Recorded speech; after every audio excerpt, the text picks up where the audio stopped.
guys and happy Easter. So welcome to my kitchen.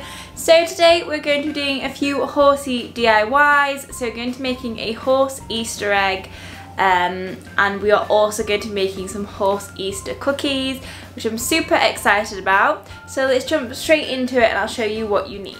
So the recipe is super simple for these biscuits. All you need is some plain flour, some peanut butter, some ground cinnamon and also some water.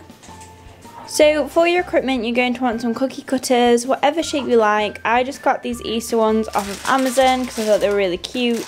I'm excited about the carrot one and the egg one. I think they're the two I'm going to use mainly, but there's some rabbits, some chicks, all different shapes in here.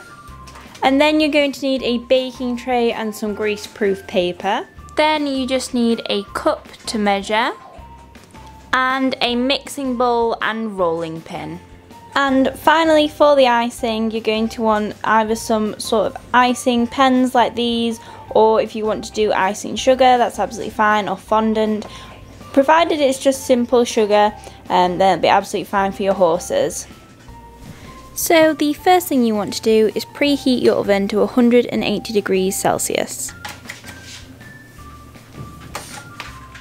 Okay, so our oven is preheating, we've got all the equipment we need, so let's get baking.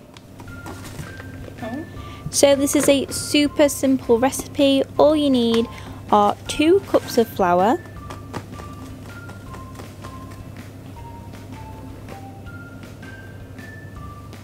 and then 3/4 of a cup of smooth peanut butter.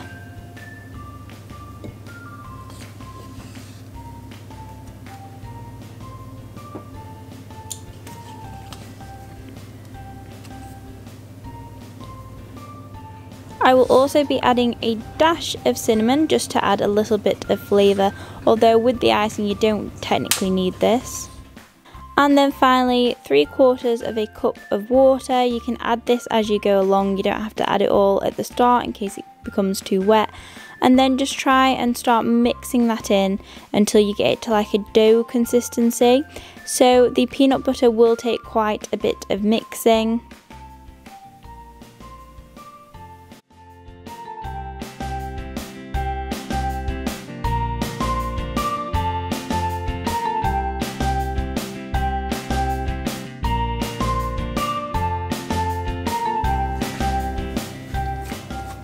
So once it reaches this dough consistency and is starting to look a uniform colour, just take it out the bowl and knead it further so that it's all looking the same colour, and then it's time to get rolling. So just pop some flour down on the surface so it doesn't stick, and also pop some flour on your rolling pin and then roll it out until it is whatever depth you want it. So it's really up to you depending on how thick you want the biscuits to be. I wanted mine quite thin because they will slightly rise, so it took me quite a while to roll this out.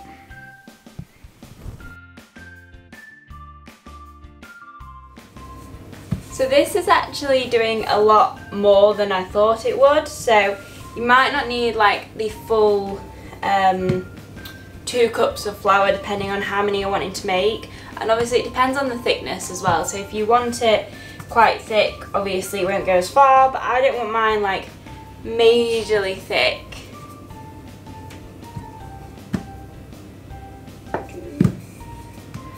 But obviously if you do them too thin they'll break, so it is a fine line.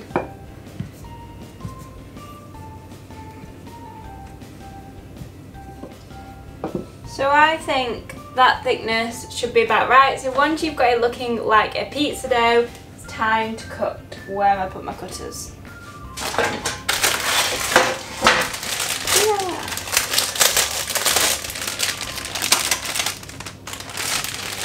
This is the bit I'm really excited about. So, just gonna choose my favourites.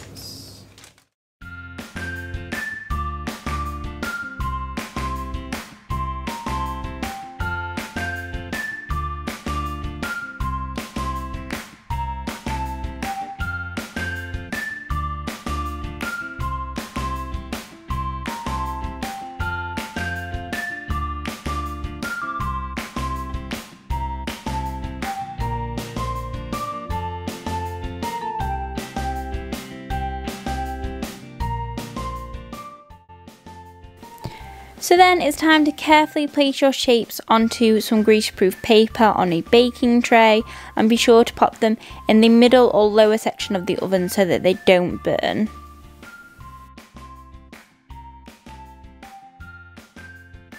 So in the oven they go, and mine took around about 30 minutes to cook. You want to take them out before they get too brown. If you feel the top of them, they will be slightly hardened, and that's when you know they're ready, because they will really harden once they cool. So make sure you leave them to cool long enough before you ice them. This is what they should look like. They should be nice and hard to the touch on the top. They might be slightly soft still on the bottom, but they will harden up as they cool down. And as you can see, they look really good.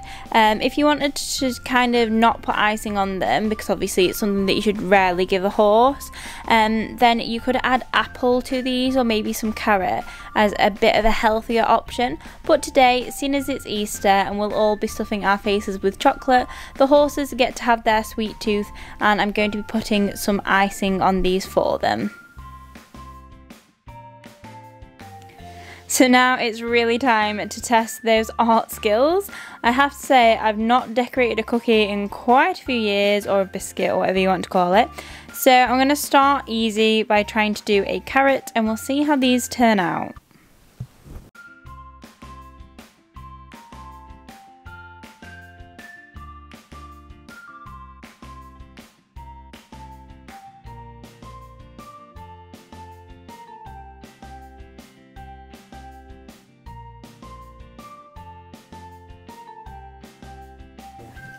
So this is what it turned out like, and I'm actually really impressed. I think I've done quite a good job. So let me know in the comments below which one of the cookie designs is your favourite, which one you think I did the best, how would you do yours, and also don't forget, these don't have to be Easter cookies. You could do any shape or any design you wanted to using the really simple recipe.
So guys, that is the biscuits done. I actually think those turned out really well. What do you guys think? I'm excited to try the horses with them at the end of this video. So now moving on to my Easter eggs for the horses.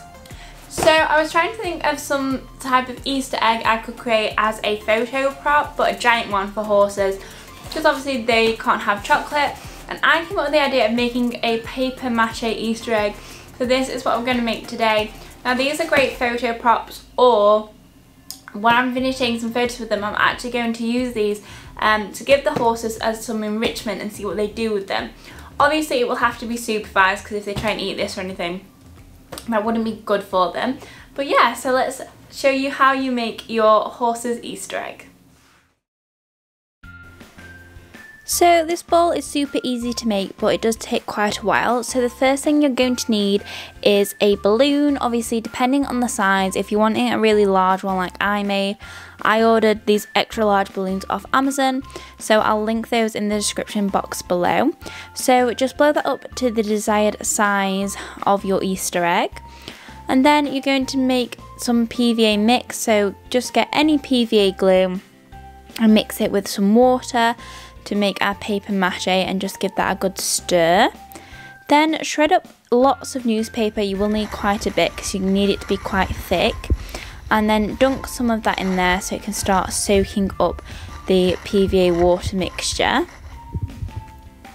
And it's literally as simple as just popping this on the balloon. So you are going to need to do quite a lot of layers because, as I said, it needs to be quite thick to withstand you know, being held for photos. Or what I am going to do in the end is leave the bottom, like a hole in the bottom, and put treats in there for the horses to kick around for a little bit of fun.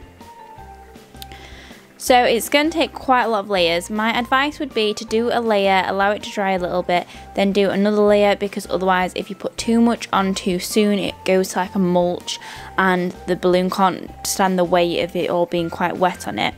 So I'd try and do it in stages.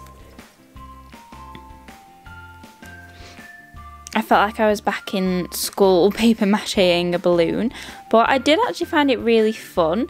And this is me just completing the first layer, and now I did about 3 layers, and in between I did pour just glue on and rub that in just to make sure that there was enough glue on the ball.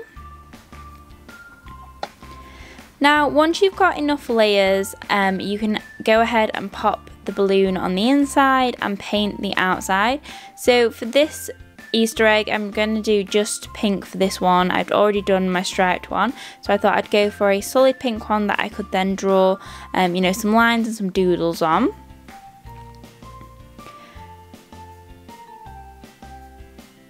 So this is me just painting that on there, and make sure that you do a few layers of paint for the best finish. And then once it's dry, you are all ready to go. So this is one that I made earlier that I painted, and I'm going to see what the horses think to it. So I thought I'd introduce the horses to the Easter egg and see what they thought of it. So this is some of the horses' reactions.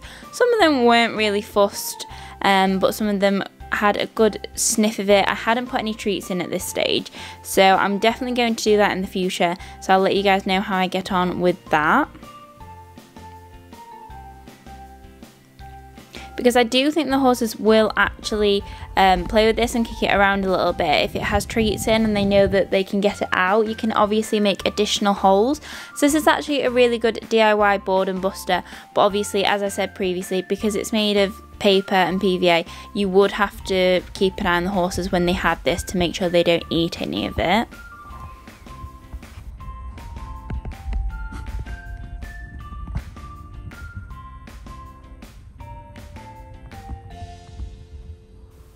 And speaking of eating, it was also time to taste test my biscuits. Now, they had got slightly squashed in the car, so they weren't looking quite as beautiful as earlier, but I'm sure the horses won't care because it's a nice tasty treat and that's all they're really fussed about.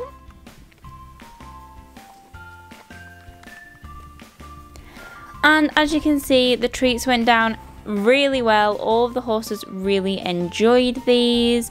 They all ate them really quickly, and I just gave one to each horse because obviously they have sugar cubes and things like that, so having the fondant isn't really much different to them, but I didn't want to overload them with too many new things at once. So guys, that is the end of this video. I hope you've enjoyed it and I hope you have a lovely Easter weekend. Let me know in the comments below if you're going to give a few of these ideas a try. Let me know which was your favourite.